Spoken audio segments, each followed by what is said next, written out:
it is true to say that the pro-Europeans, whether that be Keir Starmer, whether that be Lord Heseltine, whether that be people in the SNP, are constantly trying to find ways of undermining Brexit.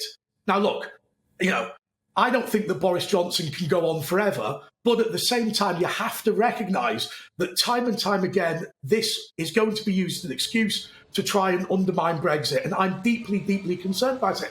And let's just remind ourselves of some of the things that the Europeans are doing. A ban on dogs being sent from GB to Northern Ireland. And of course, it sounds ludicrous. But what the Europeans are saying is the solution to that is to join the common veterinary policy.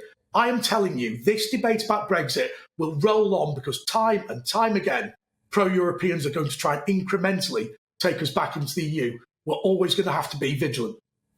Emma, does what we've witnessed over the last couple of months begin to sort of morally discredit the case for Brexit a little bit, I wonder? I don't think at all. It's very difficult to argue against Andre when he's got such a majestic background behind him, so patriotic. We all need one. It's very difficult to disagree with Andre generally. But no, I don't think it does at all. And I think, the issue here is that actually I don't think that concerns around the future of Brexit are the best argument for Boris staying. I'm certainly quite, shall we say, critical and pessimistic about Boris. I think that the lady who was just spoken to in Manchester there was absolutely right, is that he's sort of blown it.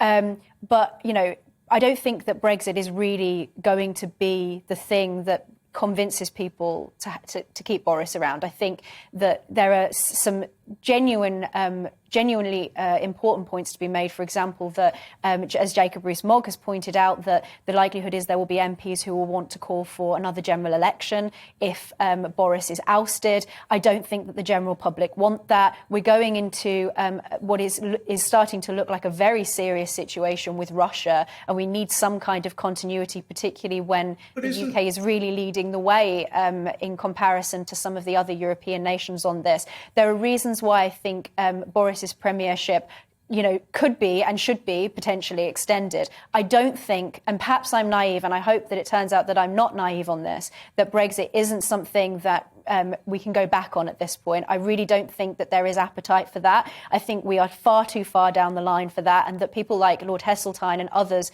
those Remainers who are still clinging on to the hope of rejoining the European Union, are just deluded.